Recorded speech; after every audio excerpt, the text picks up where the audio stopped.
ಮೊದಲು ದೇವರ ರಾಜ್ಯಕ್ಕಾಗಿ ಮತ್ತು ದೇವರ ರಾಜ್ಯದ ಕೆಲಸಗಳನ್ನ ಮಾಡ್ಲಿಕ್ಕಾಗಿ ನೀವು ಬಹಳ ತಾವಕಬೇಡ್ರಿ. ಎಷ್ಟು ಮಂದಿ ದೇವರಾಜ್ಯ ಕೆಲಸ ಮಾಡ್ಲಿಕ್ಕೆ ಬಹಳ ತಾವಕ ಬಿಡ್ತವೆ? ಎಷ್ಟು ಮಂದಿ ಪ್ರಿಯ ಥ್ಯಾಂಕ್ ಇವ್ ದೇವ, ನೀವು ನನಗೆ ಆರೋಗ್ಯ ಕೊಟ್ಟಿದ್ದೀರಿ. ನಾಳೆ ಏನಾಗ್ತದೆ ನನಗಂತೂ ಗೊತ್ತಿಲ್ಲ, ಬಟ್ ಇವತ್ತು ಆರೋಗ್ಯ ಕೊಟ್ಟಿದ್ದೀರಿ.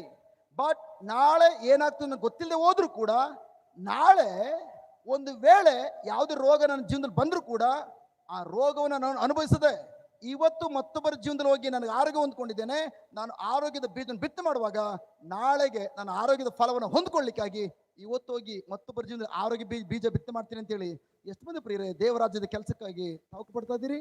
ಇವತ್ತು ನೀವೇನು ಬೀಜ ಬಿತ್ತನೆ ಮಾಡ್ತೀರಿ? ಪ್ರೈಸ್ ಬಿಡಿ ಗಾಡ್. ಯಾವ್ದು ಬೀಜಗಳಂದ್ರೆ ನಿಮ್ಮ ಬಾಯಿಂದ ಬರೋ ನುಡಿಗಳು, ನಿಮ್ಮ ಆಲೋಚನೆಗಳು, ನಿಮ್ಮ ನಿರ್ಧಾರಗಳು, ನಿಮ್ಮ ಕಾರ್ಯಗಳು, ಇವುಗಳೆಲ್ಲವೂ ಕೂಡ ಒಂದೊಂದು ಬೀಜಗಳಾಗಿವೆ. ನನ್ನ ಪ್ರೀತಿಯ ಸಹೋದರ ಸಹೋದರಿಯರು, ಪ್ರೈಸ್ ಬಿಡಿ ಗಾಡ್. ನೀವು ಯಾವಾಗ ದೇವರ ರಾಜ್ಯಕ್ಕಾಗಿ ಮತ್ತು ಅವರ ರಾಜ್ಯದ ಕೆಲಸಗಳನ್ನು ಮಾಡ್ಲಿಕ್ಕಾಗಿ ಬಹಳ ತಾವು ಪಡ್ತೀರಿ, ಆಗ ಏನಾಗ್ತದೆ ಗೊತ್ತಾ? ಇದರೊಂದಿಗೆ ಅವೆಲ್ಲವೂ ಯಾವ್ದು? ಅವೆಲ್ಲವೂ ಅಂದ್ರೆ ತಿನ್ಲಿಕ್ಕೇನು, ಕುಡಿಲಿಕ್ಕೇನು, ವಸತಿ ಏನು, ಧರಿಸ್ಕೊಳಕ್ಕೇನು, ಅವುಗಳೆಲ್ಲವೂ ನಿಮಗೆ ಸೇರಿಸಿ ಕೊಡಲಾಗುವುದು. ಊಟ, ಬಟ್ಟೆ, ವಸತಿ ದೇವರು ಸೇರಿಸ್ಕೊಡೋದು. ಅದು ಯಾರಿಗೆ? ಪ್ರತಿ ಬುಧವಾರ ಯಾರು ಕಟ್ಟುನಿಟ್ಟಾಗಿ ಪ್ರಾರ್ಥನೆ ಕೊಟ್ಟು ಬರ್ತಾರಲ್ಲ ಅವ್ರಿಗೆ ಅಲ್ವೇ ಅಲ್ಲ. ಅವರು ಇಲ್ಲಿ ಬಂದು ಇಲ್ಲಿಂದ ಹೋಗುವಷ್ಟರಲ್ಲಿ ಎಸ್ ಲಾರ್ಡ್, ನಾನು ನಿಮಗೋಸ್ಕರ ಜೀವಿಸ್ಬೇಕು. ಬರುವಾಗ ನನ್ನ ಗಂಡ, ನನ್ನ ಹೆಂಡತಿ, ನನ್ನ ಮಕ್ಕಳು, ನನ್ನ ಬಿಸ್ನೆಸ್ ಅಂತ ಬಂದೆ. ಬಟ್ ಆದ್ರೆ ಪ್ರೈಸ್ ಬಿಡಿ ಗಾಡ್, ಜಸ್ಟ್ ಇಲ್ಲಿಂದ ಹೊರ ಹೋಗೋಷ್ಟರಲ್ಲಿ ನಿಮ್ಮ ರಾಜ್ಯಕ್ಕಾಗಿ ನಾನು ಜೀವಿಸ್ಬೇಕು. ನಾನು ಮಾತ್ರ ಅಲ್ಲ, ಯೋಶುವ ಹೇಳಿದ ರೀತಿಯಲ್ಲಿ ನಾನು ನನ್ನ ಕುಟುಂಬದವರೆಲ್ಲರೂ ಕರ್ತನೇ ನಿಮ್ಮನ್ನು ಆರಾಧಿಸಬೇಕು, ನಿಮಗೆ ಸೇವೆ ಮಾಡಬೇಕೆಂಬುದಾಗಿ.